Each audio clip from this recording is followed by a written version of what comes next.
দেখছেন বড় বড় লাঠি। এই লাঠি কি কাজে ব্যবহার করা হয়? মারামারি না, পাহাড়ে উঠতে এই লাঠি ব্যবহার করা হয়। অনেক শখ ছিল বড় একটি পাহাড়ে উঠব, তাই সীতাকুণ্ড পাহাড়কে বেছে নিলাম। অনেক মানুষ পাহাড় থেকে নেমে আসছে লাঠি নিয়ে। আমি রওনা দিলাম চট্টগ্রাম থেকে, অলংকা থেকে। জন 50 টাকা করে ভাড়া। দুইজনে বসলাম সামনের সিটে, নেমে গেলাম সীতাকুণ্ড।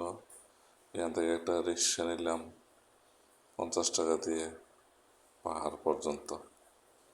চলতেছি রিক্সা দিয়ে এবং আশেপাশে কি কি আছে দেখতেছি। ভালোই লাগতেছে, পাহাড়ি রাস্তা, দুই পাশে গাছপালা বেশি। রিক্সা ড্রাইভার সুন্দর করে চালাচ্ছে, কিন্তু রাস্তাটা একটু ভাঙা চোরা ছিল। তারপরও অনেক সুন্দর।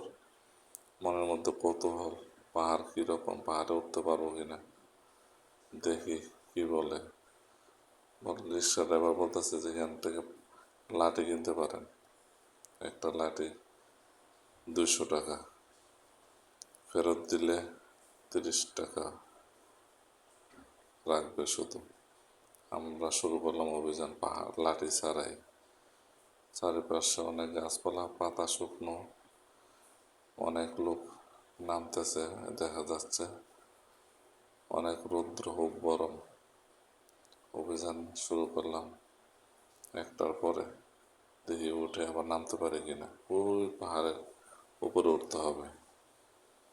সবাই নামতেছে, আমরা উপরে উঠব, দেখি কি হয়।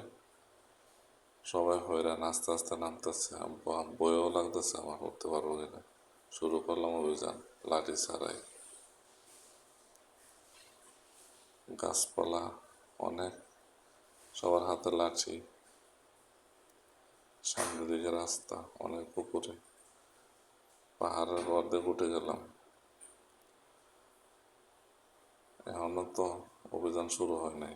দেখেন অবস্থারা কি করতেছে লাঠি নিয়ে। জনযুদ্ধের ময়দানে লাঠি তাদের একমাত্র হাতিয়ার। একটু জিরে নিলাম, পরিশ্রম লাগতেছে, হয়রান হয়ে গেছি, ঘাম আসতেছে। উপরে উঠতে পারবো কিনা সন্দেহ লাগতেছে। পানি নিলাম 1 লিটার। রাস্তা কত কঠিন দেখেন, পাহাড়ের খাড়া রাস্তা, ভেঙে পড়লে জীবন শেষ। তারপরে উঠতে হবে। হাঁটতেছি, একটু রেস্ট করতেছি। রাস্তার পাশে আবার গাছ দিয়ে বাঁধা, যাতে আপনি নিচে না পড়ে যান।